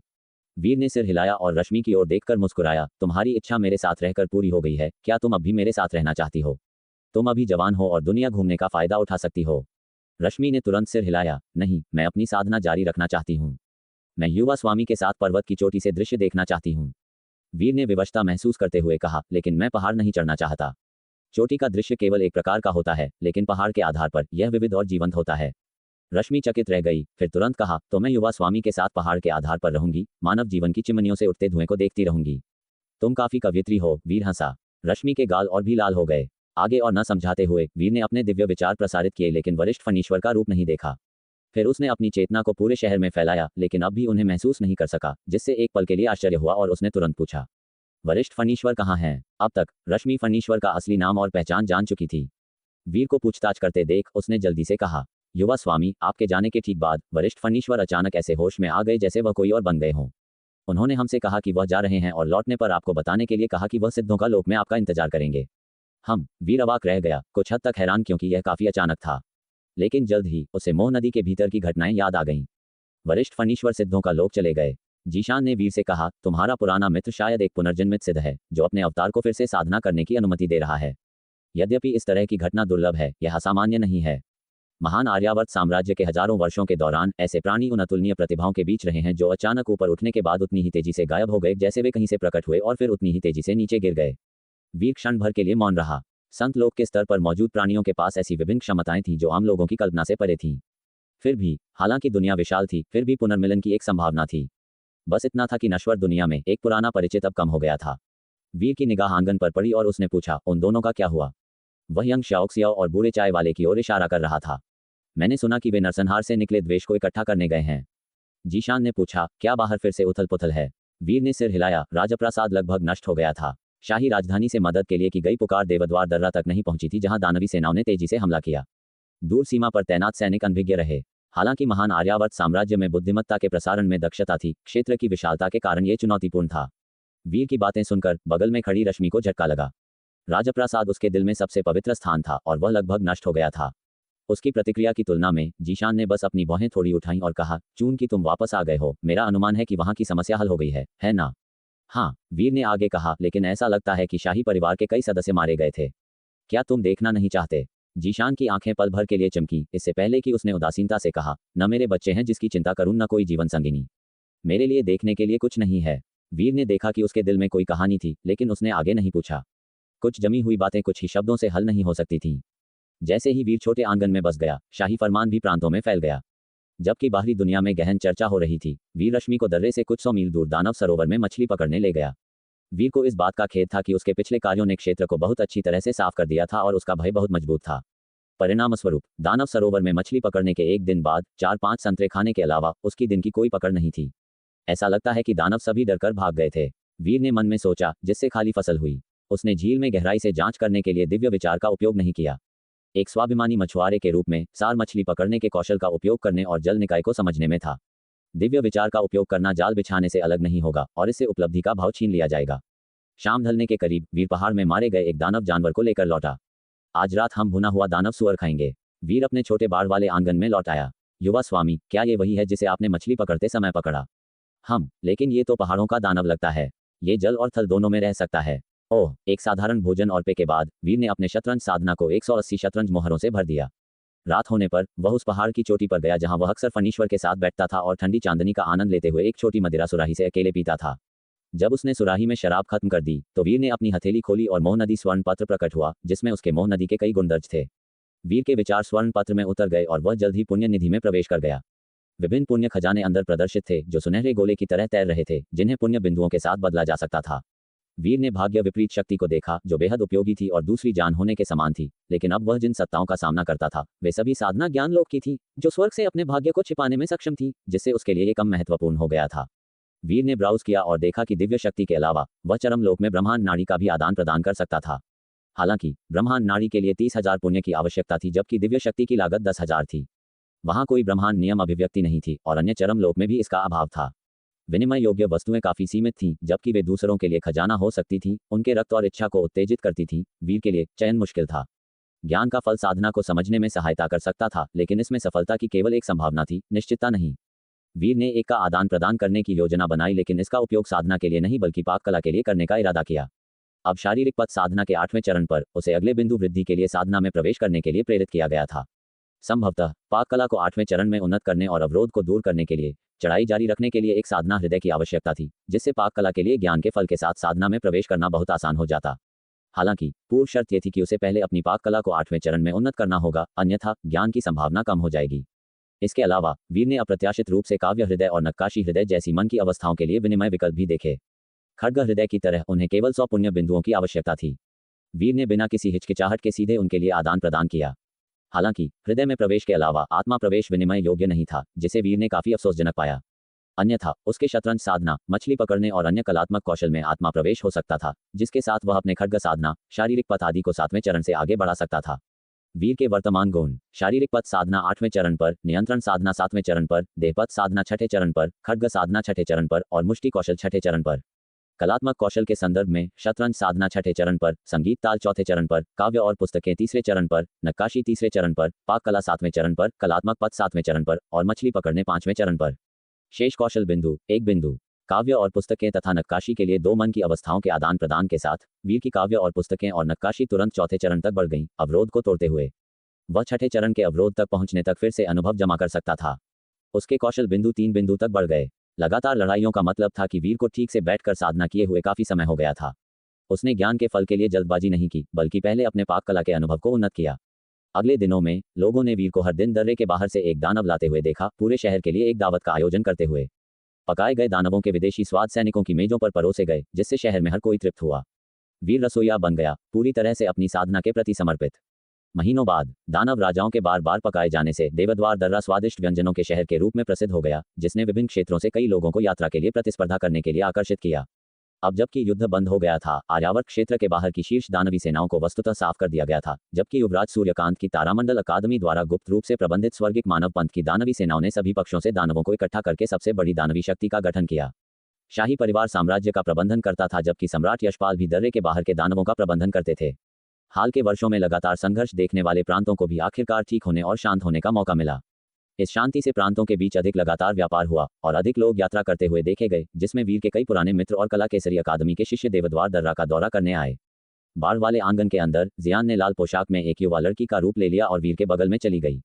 सोनल भी आ गई। वीर ने उसका उल्लेख सम्राट यशपाल से किया था और अब वह महाविराट स्वर्ग के दिव्य जानवर का सम्मान प्राप्त करती थी। उसके लिए मंदिर बनाए गए थे। उसे अपनी कमर की तख्ती में प्रांतों के व्यूह के लिए प्रतीक प्राप्त हुए थे, जिससे उसे पूरे आर्यावर्त क्षेत्र में मुफ्त प्रवेश की अनुमति मिली। इस बीच वीर के ब्रह्मांड अंतरिक्ष में दीपशेख और उसकी पत्नी एक बुद्ध स्वामी के अवशेषों को अवशोषित कर रहे थे, जिसमें बुद्ध और दानव की संयुक्त शक्तियां थीं। मूल रूप से जुड़वां पैदा होने के कारण उन्होंने अवशेष को अवशोषित करने पर अपने शरीर को विलय करना शुरू कर दिया, एक बड़ा गोला बना लिया जिसमें ये पता नहीं चला कि वे कब जागेंगे। जहां तक युवराज सूर्यकांत की बात है, जिसे उसकी साधना नष्ट करके ब्रह्मांड अंतरिक्ष में छोड़ दिया गया था, वीर ने उसे ली परिवार में वापस भेज दिया। इस प्रकार उनके द्वेष को समाप्त कर दिया। जैसे जैसे वीर अधिक बार खाना बनाता गया और हमेशा दानव राजा स्तर की सामग्री के साथ मालवा प्रांत क्षेत्र के बाहर के सभी दानव राजाओं को उसने मिटा दिया था, इसलिए वह कुछ और पकड़ने के लिए महाविराट स्वर्ग गया। आधे साल से भी कम समय में उसकी पाक कला ने आखिरकार 8वें चरण की पूर्णता के लिए पर्याप्त अनुभव जमा कर लिया। बिना किसी हिचकिचाहट के एक बार जब उसका अनुभव अवरोध तक पहुंच गया, तो वीर ने एक अलग चोटी पाई और पुण्य निधि से उस साधना ज्ञान फल का आदान प्रदान किया। ये ज्ञान का फल एक चमकदार हरे कांच के गोले जैसा था, जिसकी सतह पर पैटर्न थे और जो चकाचौंध भरी रोशनी से भरा था। असामान्य सुगंध की लहरें निकल रही थीं। वीर ने इसे 1-2 बार देखा, फिर सीधे काट लिया और निगल लिया। ज्ञान के फल का स्वाद एक अजीब सुगंधित गुण था, जो किसी के दिमाग को स्फूर्ति और स्पष्ट करता हुआ प्रतीत होता था, जैसे कि सभी सचेत विचार सक्रिय हो गए हों। इसका सेवन करने के बाद वीर की सांसें चिकनी हो गईं, उसकी धारणा स्पष्ट हो गई और उसने अपनी चेतना में खड़े एक साधना द्वार को धुंधला महसूस किया, जो उसके विचारों के हल्के से ध्यान केंद्रित होने पर पार करने के लिए तैयार था। वह तुरंत पाक कला साधना के विचारों में डूब गया। जैसे ही उसके विचार लगातार घनीभूत हुए, वह द्वार से पार होता हुआ प्रतीत हुआ और एक पल में एक विशाल और अराजक क्षेत्र में पहुंचा। उसके विचार मजबूत होते हुए प्रतीत हुए। उसका मन गहरा पहुंच गया, अनगिनत विचारों के साथ फूट पड़ा। उसी समय वीर की आंखों के सामने अराजकता के बीच एक आकृति धुंधली रूप से आकार लेती हुई प्रतीत हुई। हाथ उठाने पर वह आकृति स्वर्ग और पृथ्वी को एक भट्टी में, सभी प्राणियों को एक अलाव में बदल देती है, शून्य के भीतर ऊर्जा को पकाती है। इस दृश्य को देखकर वीर कुछ हद तक चकित था। उसे ऐसा महसूस हो रहा था जैसे वह प्रबुद्ध हो गया हो। ऐसी भव्यता, ऐसी शक्ति, और वह भी सिर्फ खाना पकाने से। जल्द ही उस व्यक्ति के नियंत्रण में शून्य में ऊर्जा पानी की तरह उबल गई, छिपी हुई और अगोचर महिमा से धीरे धीरे एक पहचानने योग्य वायुधारा में संघनित हो गई और अंततः एक चमकदार मोती में जम गई। किसी सामग्री की आवश्यकता नहीं थी, केवल ऊर्जा ही सामग्री हो सकती थी। खाना सिर्फ कुछ उपभोग करने के बारे में नहीं था, बल्कि सब कुछ। वीर ने अचानक महसूस किया और खाना पकाने की उन तकनीकों में गहरा डूब गया। खाना पकाने के बारे में अपनी समझ को गहरा किया। खाना पकाना क्या है? साधारण खाना पकाने का मतलब नश्वर क्षेत्र के रेस्तरां में पाए जाने वाले उबले हुए, ब्रेस्ड या कच्चे साशिमी जैसे व्यंजनों को सिद्ध करना था। हृदय में प्रवेश स्तर का खाना पकाना एक व्यंजन को अत्यधिक सावधानीपूर्वक और उच्च गुणवत्ता वाले स्तर तक ला सकता है, स्वाद कलिकाओं को अत्यधिक संतुष्ट करता है। आत्मा में प्रवेश स्तर के खाना पकाने में प्रत्येक व्यंजन में आत्मा को भरना शामिल था, प्रत्येक को अपना अनूठा स्वाद देना और भोजन करने वालों को व्यंजन का आनंद लेते हुए शरीर और मन के सामंजस्यपूर्ण मिश्रण का अनुभव करने देना। ये 3 स्तर पेट भरने से, स्वाद का आनंद लेने तक, शरीर और मन दोनों के आनंद तक और आध्यात्मिक विश्राम तक बदल गए। अब जैसे ही उस आकृति ने स्वर्ग और पृथ्वी की ऊर्जा को पकाया, वीर को एहसास हुआ कि खाना पकाने का सार सिर्फ व्यंजन बनाना या उनका स्वाद लेना नहीं था, बल्कि शोधन था। ये व्यंजन से अनावश्यक अशुद्धियों को हटाने और सामग्री के मूल तत्वों को व्यंजन में परिष्कृत करने के बारे में था। मछली की तरह जिसे तराजू हटाना और आंतें निकालनी पड़ती हैं, ब्रेस्ड पोर्क बनाने के लिए पसलियों को हटाना आवश्यक था। हालांकि वे खाने योग्य थीं, लेकिन उन्हें ब्रेस्ड पोर्क के व्यंजन के लिए अशुद्धियां माना जाता था। सच्चे व्यंजन का सार आनंद नहीं, बल्कि पेट भरना था। खाने का सार भोजन से ऊर्जा निकालना था। इसलिए खाना पकाने का सबसे बड़ा रूप सामग्री के भीतर के पदार्थ को खाने वालों द्वारा पूरी तरह से अवशोषित करने की अनुमति देता था। और अत्यधिक अलंकृत प्रस्तुति या समृद्ध सॉस के बारे में नहीं, जो स्वाद के लिए सती हों या इंद्रियों को उत्तेजित करते हों, लेकिन शरीर के लिए सती हों। जटिल से सरल तक महासाधना चरम पूर्णता तक पहुंचती है। साधना में प्रवेश आवश्यक तत्वों पर लौटने के बारे में है। वीर धीरे धीरे समझा और अचानक भोजन लोगों के लिए सर्वोपरि है कहावत का गहरा एहसास हुआ। उस क्षण महासाधना का प्रदर्शन करने वाली आकृति धीरे धीरे फीकी पड़ गई और वीर के विचार एक मकड़ी के जाले की तरह सभी दिशाओं से सिकुड़ गए, उसके दिमाग में वापस चले गए। फिर उसने एक खींचने वाली शक्ति महसूस की जो उसे उसके शरीर में वापस ले आई। वीर ने पैनल पर सूचना को कूदते हुए देखा। पाक कला साधना 9वां चरण।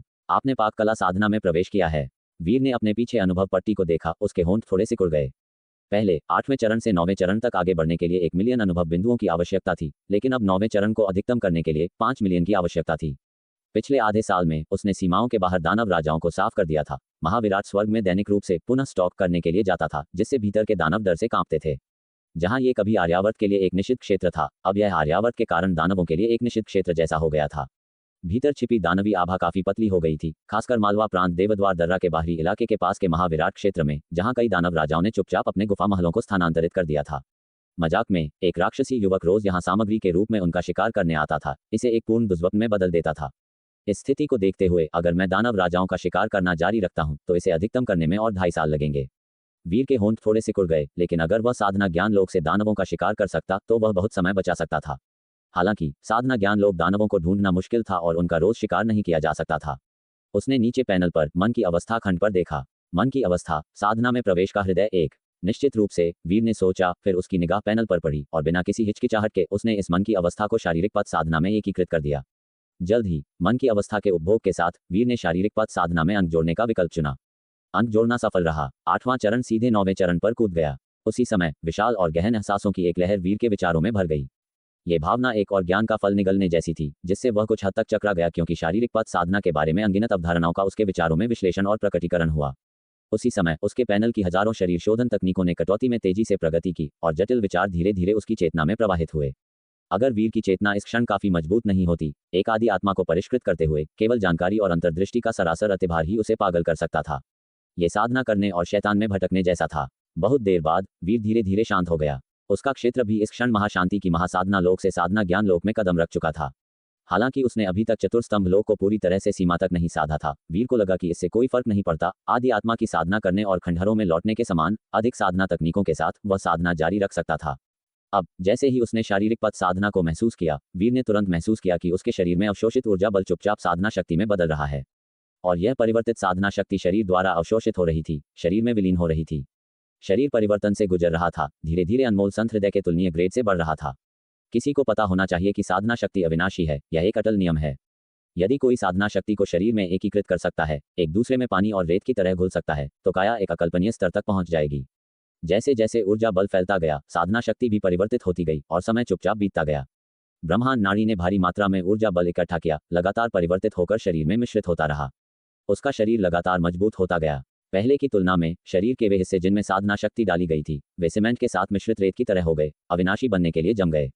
यदि वह पहले के साधना नियम लोक के उन 6 लोगों से मिलता, तो वीर को लगा कि अमर में रूपांतरित अवस्था में प्रवेश किए बिना भी केवल अपने शरीर पर भरोसा करते हुए वह उनके साधना क्षेत्र के भीतर मजबूती से खड़ा हो सकेगा, नियमों से अछूता।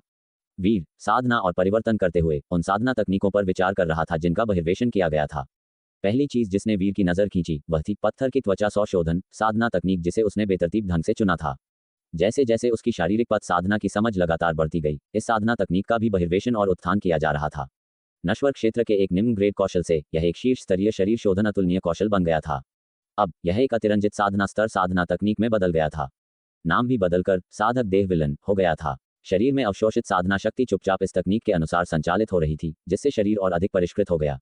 जबकि वीर देवद्वार दर्रा में साधना ज्ञान साधना में डूबा हुआ था, अचानक दूर राजधानी में राजप्रासाद के ऊपर शांत ब्रह्मांड ऊर्जा उथल पुथल में फूट पड़ी। इस अजीब उतार चढ़ाव को महसूस करते हुए सम्राट यशपाल, जो राजधानी में सुबह के दरबार में भाग ले रहे थे, थोड़े हिले, अपनी निगाह उठाई और महल की गुंबददार छत के माध्यम से राजप्रासाद के ऊपर के आसमान को देखने लगे। जल्दी से उनकी अभिव्यक्ति सूक्ष्म रूप से बदल गई और वह अचानक खड़े हो गए। हॉल में मंत्री बौद्ध धर्म के खिलाफ अभियान को कैसे चलाया जाए, इस पर चर्चा कर रहे थे। अपने संप्रभु को इतनी अचानक उठते देख चौंक गए, जल्दी से सिर झुका लिया। प्रस्ताव और बहस करने वाले दोनों विशेष रूप से चौंक गए, मौके पर ही ठंडा पसीना बहाने लगे, डरते हुए कि उन्होंने महामहिम को नाराज करने के लिए कुछ कहा है, संदेह करते हुए कि ऐसी प्रतिक्रिया उनके पूरे कुलों के विनाश का कारण बन सकती है। लेकिन सम्राट यशपाल ने उन पर कोई ध्यान नहीं दिया, इसके बजाय एक ही कदम में हॉल से बाहर निकल गए। उसी समय गणपद्म पीठ में एक और स्थान पर, यहाँ साधना महल ने अपना रूप बदल लिया था। मूल अब कहीं नहीं दिख रहा था। आज का साधना महल हालांकि थोड़ा अलग था, मूल से ज्यादातर अपरिवर्तित था। इस क्षण साधना महल के एक अंधेरे कक्ष में एक तेल का दीपक पूरे अंधेरे कमरे को रोशन कर रहा था। एक बुजुर्ग व्यक्ति जो एक गद्दे पर बैठे हुए सोता हुआ प्रतीत हो रहा था, उसने अचानक अपनी आंखें खोली, आश्चर्य का एक संकेत प्रकट किया और उसका रूप एक चमक में गायब हो गया। साधना महल के बाहर आसमान में फिर से प्रकट हुआ। चतुर्स्तंभ लोक के अन्य लोग पास के राजप्रासाद से गड़बड़ी महसूस करते हुए भी एक एक करके बाहर निकल आए, आश्चर्य से देखते हुए। उन्होंने देखा कि राजप्रासाद के ऊपर ऊर्जाएं हिंसक रूप से घूम रही थीं, तेजी से तीव्र होती जा रही थीं, जब तक कि अचानक उथल पुथल से सुनहरी रोशनी की एक लकीर नहीं निकली, एक सुनहरे धागे की तरह। ये सुनहरी धागा तेजी से फैल गया, शून्य में एक द्वार जैसी गुहा खोल दी और एक फुफकार के साथ शानदार पोशाक पहने एक आकृति उड़कर बाहर निकल गई। फिर एक के बाद एक कई आकृतियां उभरती रहीं। महान हॉल के बाहर सम्राट यशपाल अपने हाथों को पीछे करके खड़े थे, ऊपर देख रहे थे। चंद्रलेखा उनकी ओर दौड़ी और इस क्षण सुनहरी रोशनी को फतेह हुए और आकृतियों को बाहर निकलते हुए देखकर उनका चेहरा आश्चर्य से भर गया, जल्द ही एक प्रसन्नता भरी विस्मयादिबोधक में बदल गया। अमर द्वार खुल गया है, वे वापस आ गए हैं। उनकी आवाज में उत्साह था। 1000 साल पहले अमर द्वार के खुलने से आर्यावर्त के कई उत्कृष्ट व्यक्तियों को अमर द्वार से गुजरने और एक सिद्ध से मार्गदर्शन प्राप्त करने का मौका मिला। अब अमर द्वार में कदम रखने वाली प्रतिभाएं आखिरकार लौट रही थीं। 1000 वर्षों की साधना के बाद वे कितने शक्तिशाली हो गए होंगे और उनकी वापसी पर आर्यावर्त जिस शक्ति के युग में प्रवेश करेगा, ये कल्पना से परे था। पिता सम्राट, शाही भाई, अमर द्वार से उभरने वालों में से काफी लोगों ने तुरंत कोर्ट मंडपों के बाहर सम्राट यशपाल को देखा और तेजी से उनकी ओर उड़ गए। सम्राट यशपाल उनसे उड़कर आने वाली पहली महिला को देखकर अपनी पोशाक में तेजस्वी जैसे एक सुंदर परी उतर आई हो, उसकी आंखें स्पष्ट और उज्ज्वल जैसे दुनिया के सभी रहस्यों को जानती हों, अचानक उनके सामने थी। वह हल्के से तैरती रही, धूल के एक कण के बिना उसकी उपस्थिति ही उसके आसपास के लोगों पर एक गंभीर दबाव डाल रही थी, जिससे बाकी सब कुछ छोटा और शक्तिहीन लग रहा था। हालांकि उसके चेहरे की रूपरेखा 16 या 17 साल की लड़की से एक तेजस्वी कुलीन महिला में बदल गई थी। सम्राट यशपाल ने उसे एक नज़र में पहचान लिया कि वह उनकी कई बेटियों में सबसे प्रतिभाशाली थी। लगता है तुम दूसरी तरफ काफी अच्छा कर चुकी हो। सम्राट यशपाल ने उससे निकलने वाली साधना शक्ति को महसूस किया, छिपी हुई फिर भी एक रसातल की तरह एक अंतर्निहित उछाल के साथ। ऐसा लगता था कि वह हल्के से विस्फोट के साथ तूफानों को उठा सकती थी। वह पहले ही साधना ज्ञान लोक तक पहुंच चुकी थी, और ऐसा लगता था साधना नियम लोक तक भी। पिछले वर्षों पर विचार करते हुए जब वह केवल स्वर्गिक मानव लोक में थी, 1000 साल बीत चुके थे और वह साधना नियम लोक की एक सत्ता बन गई थी। इसके अलावा साधना नियम लोक से संत लोक तक प्रगति करने के लिए किसी को अगरबत्ती की आग की मदद की आवश्यकता होती थी, जिसे इकट्ठा करने में लंबा समय लगता था। शायद वह बहुत पहले साधना नियम लोक तक पहुंच चुकी थी, लेकिन इससे बाधित थी, संत में प्रवेश करने में असमर्थ थी। अपने पिता की आंखों में खुशी और मुस्कान देखकर कावेरी के होंठ भी एक मुस्कान में सिकुड़ गए। उसका शांत व्यवहार नर्म हो गया क्योंकि उसने धीरे से कहा, पिता सम्राट, आर्यावर्त इन वर्षों में कैसा रहा है? क्या आप ठीक हैं? सब ठीक है, सब ठीक है। सम्राट यशपाल खुशी से चमक उठे, इस बात से अवगत थे कि साधना नियम लोक प्राप्त करना इतना आसान नहीं था। आवश्यक प्रतिभा के बिना 2 या 3000 साल की साधना के बाद भी कोई स्थिर रह सकता था। मैं युगंग महामहिम को नमन करता हूँ। एक लंबे कद का युवक सम्राट यशपाल के पास पहुंचा और थोड़ा झुक गया। उसकी आभा समाहित थी, लेकिन साधना शक्ति भी मौजूद थी। यहाँ तक कि सम्राट यशपाल के सामने भी वह बेहद विनम्र था। सम्राट यशपाल ने उसे देखा, ये जानते हुए कि यह 1000 साल पहले जिया वंश का सबसे असाधारण प्रतिभाशाली व्यक्ति था, लगभग 1000 साल बादली परिवार के अर्जुन के तुलनीय। अगर अर्जुन एक उपयुक्त समय पर पैदा हुआ होता तो वह भी अतीत में अमर द्वार में प्रवेश कर चुका होता। सम्राट यशपाल ने उस गिरे हुए प्रतिभाशाली व्यक्ति के बारे में सोचा और अंदर ही अंदर आह भरी। युगंग को देखकर मुस्कुराया। लगता है तुमने भी बहुत कुछ हासिल किया है। युगंग ने मुस्कुराकर जवाब दिया, फिर अपने बगल में कावेरी की ओर देखा, सम्मानपूर्वक सिर हिलाया, जिसमें और भी अधिक श्रद्धा थी। सम्राट यशपाल ने इस विवरण को देखा, उनकी आंखों में आश्चर्य चमका, लेकिन इसे जल्दी ही और भी व्यापक मुस्कान से बदल दिया गया। लगता है उनकी बेटी ने वहां काफी अच्छा किया। अब जैसे जैसे अधिक से अधिक लोग पहुंचे, शानदार पोशाक पहने कावेरी ने अमर द्वार की ओर देखा, हवा में उठी और नर्म आवाज में कहा, मुझे भेजने के लिए धन्यवाद गुरुवर। यह एक मामूली बात है। अन्य 2 पवित्र भूमि भी कल लोगों को लेने आएंगी, तुम्हें तैयारी करनी चाहिए। मैं समझती हूँ। कावेरी ने सिर हिलाया और फिर देखा कि अंतरिक्ष में सुनहरी दरार धीरे धीरे गायब हो रही थी और अंदर से धकी इच्छा शक्ति भी धीरे धीरे फीकी पड़ गई। लोगों से घिरे सम्राट यशपाल ने भी अपनी बेटी की बातचीत पर ध्यान दिया और उसकी ओर उसके संबोधन को सुनकर वह रुक गए। उनकी आंखों में आश्चर्य और उत्साह चमक गया, जैसा कि उन्होंने प्रसारित किया। बच्ची, क्या तुमने वहां एक सिद्ध को अपना गुरु बनाया? कावेरी ने अपने पिता की ओर मुड़कर देखा, धीरे से सिर हिलाया और वापस प्रसारित किया, हाँ, लेकिन ये जटिल है, मैं बाद में समझाऊंगी। सम्राट यशपाल चौंक गए, उनकी खुशी गंभीरता की भावना में बदल गई। उन्होंने सिर हिलाया और भीड़ को स्कैन किया। शाही रक्त रेखा के अलावा गणपद्म पीठ के स्वामी जीशान के 2 शिष्य भी लौटे थे। उनके शरीर से साधना शक्ति धुंधली रूप से निकल रही थी, लेकिन सम्राट यशपाल बता सकते थे कि वे केवल सत्य साधक लोक में थे। लेकिन अब आर्यावर्त के लिए 2 सत्य साधक सत्ता के पदों को संभालने के लिए पर्याप्त थे। कुल मिलाकर 18 लोग लौटे थे, जिनमें से केवल 5 चतुर्स्तंभ लोक में थे, बाकी सत्य साधक या यहाँ तक कि साधना नियम लोक में थे। ये शक्ति बस बहुत भयानक थी और आर्यावर्त के लिए डोंगहुआंग महाद्वीप के केंद्रीय शक्तिगृहों के साथ बराबरी पर होने के लिए पर्याप्त थी। और यह एक सहस्राब्दी पहले किए गए निवेश पर एक वापसी थी, एक निवेश जिसने आर्यावर्त को अपने चरम से गिरावट का कारण बना दिया था, एक मोड़ बन गया था। लेकिन अब यह पिछले सम्राट के युग की तुलना में फिर से मजबूत था, कल्पना से परे आश्चर्यजनक रूप से शक्तिशाली। हालांकि सम्राट यशपाल ने देखा कि कई परिचित चेहरे गायब थे और संख्या बहुत कम थी। 1000 साल पहले अमर द्वार में प्रवेश करने वाले इससे कहीं अधिक थे। उनकी अभिव्यक्ति थोड़ी बदल गई। अमर द्वार साधना में सहायता करने के अलावा इसके अवसर और खतरे भी थे। बाकी का क्या हुआ? सम्राट यशपाल ने तुरंत पूछताछ की। युगंग ने चारों ओर देखा, किसी और को जवाब न देते हुए उसने संक्षेप में स्थिति समझाई। ये पता चला कि अमर द्वार में प्रवेश करने के तुरंत बाद उन्हें विभिन्न शक्तियों द्वारा चुना गया और तितर बितर कर दिया गया। जब वे फिर से इकट्ठा हुए तो ये पूरी तरह से अलग दृश्य था। हेलियन परिवार के कुछ लोग, मैंने सुना कि वे मोह नदी को चुनौती देने गए और वहीं गिर गए। ली परिवार के तीनों, उन्हें इस बार हमारे साथ वापस लौटना था, लेकिन उन्हें अपने संप्रदाय में परेशानी का सामना करना पड़ा और अब वे उलझ गए हैं। वांग परिवार, मैंने सुना कि वे महान चिंग राष्ट्र के लोगों के साथ परेशानी में पड़ गए और उनकी हत्या कर दी गई। युगंग ने हर स्थिति की सूचना दी जो उसे पता थी। सुनने के बाद सम्राट यशपाल की अभिव्यक्ति सूक्ष्म रूप से बदल गई। हालांकि उन्होंने अमर द्वार के भीतर प्रतिस्पर्धा के बेहद भयंकर होने का अनुमान लगाया था, उन्होंने इतने सारे प्रतिभाशाली व्यक्तियों के वहां जाने पर भी इतनी सारी समस्याओं की उम्मीद नहीं की थी। महामहिम, मेरा चेन परिवार अब कैसा है? महामहिम, क्या मेरा संप्रदाय अभी भी अस्तित्व में है? महामहिम, अन्य लोगों ने भी सम्राट यशपाल की ओर से मामलों की स्थिति के बारे में पूछना शुरू कर दिया। उनमें से कुछ अधीर थे, शाही परिवार और 5 रणवीर हवेली के अलावा जियांगहू में प्रथम श्रेणी के संप्रदायों से भी प्रतिभाएं थीं। लेकिन जैसे ही वे चले गए, उनके संप्रदाय पतन करने लगे। अन्य तीसरी श्रेणी के संप्रदायों के साथ टकराते रहे, जिससे कई हताहत हुए। अगर सम्राट यशपाल को याद नहीं होता कि उनके पास एक बार एक प्रतिभाशाली व्यक्ति अमरद्वार में प्रवेश कर रहा था और शाही परिवार की ताकतों से गुप्त रूप से उनका समर्थन किया था, तो उन्हें बहुत पहले ही मिटा दिया गया होता। शांत, कावेरी की आवाज गूंजी, तेज नहीं बल्कि स्पष्ट और अलग, और इसमें शाही राजकुमारी की एक अचूक अधिकार, कुलीनता और निवारण था। वह जगह तुरंत शांत हो गई, पूछताछ करने वालों के रंग बदल गए और उन्होंने उसकी ओर देखा, दूसरी आवाज निकालने की हिम्मत नहीं की। हालांकि वे अब असाधारण शक्ति के थे, कुछ पहले से ही साधना नियम लोक में थे। अमरद्वार में बिताई गई सदी के दौरान उन सभी को पता था कि शाही मूल की कावेरी की सबसे अधिक उपलब्धियां थीं और सबसे महत्वपूर्ण बात, उसका संप्रदाय असाधारण था। यहाँ का समय अमरद्वार का 10 गुना है। मैं तुम्हें अपने व्यक्तिगत मामलों से निपटने के लिए 5 दिन देती हूँ। अगर तुम कुछ जानना चाहती हो तो खुद जाकर पता लगाओ और मेरे पिता को परेशान मत करो। कावेरी की आंखें शांत रहीं क्योंकि उसने आगे कहा, इसके अलावा अपनी स्थिति और शक्ति पर भरोसा करके नश्वर दुनिया में तबाही मत मचाओ। तुम्हें अब भी हमारे आर्यावर्त के कानूनों का पालन करना होगा। उसके शब्द हल्के और बेफिक्र थे, लेकिन हर कोई वास्तव में शांत हो गया, यह महसूस करते हुए कि शाही राजकुमारी यहाँ थी, वे आर्यावर्त में दुर्व्यवहार नहीं कर सकते थे। हाँ महामहिम, हम विदा लेते हैं। भीड़ ने बारी बारी से सम्राट यशपाल को विदाई दी और फिर वे प्रकाश की धाराओं में बदल गए और गायब हो गए। युगंग ने भी सम्राट यशपाल को विदाई दी, जिया परिवार का दौरा करने की इच्छा रखते हुए। जल्द ही सम्राट यशपाल के बगल में कावेरी सहित शाही परिवार के केवल 5 सदस्य बचे। बड़े भाई सम्राट, आपने मुझे पहले एक जरूरी संदेश भेजा था, क्या सब ठीक है? एक युवक ने जल्दी से पूछताछ की। उसे देखकर सम्राट यशपाल की आंखों में पुरानी यादें भर गईं क्योंकि उन्होंने उससे निकलने वाली साधना नियम लोक की आभा को महसूस किया और वह मुस्कुराने से खुद को रोक नहीं पाए। एक मुद्दा था, लेकिन इसे हल कर दिया गया है। तुम सब थोड़ा देर से वापस आए हो। आपका संदेश प्राप्त होने पर मैंने तुरंत कावेरी से संपर्क किया और उससे अपने गुरु की सहायता का अनुरोध करने के लिए कहा। हालांकि इसमें आधा महीना लगा, लेकिन यह उतनी ही तेजी से था जितना हम इसे कर सकते थे, युवक ने एक व्यंग्यात्मक मुस्कान के साथ कहा। ठीक।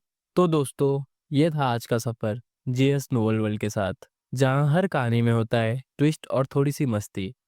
अगर आपको मज़ा आया हो तो लाइक, शेयर और सब्सक्राइब करना ना भूलें। मिलते हैं अगले एपिसोड में। तब तक बने रहिए जेएस नोवेल वर्ल्ड के अद्भुत दुनिया के साथ।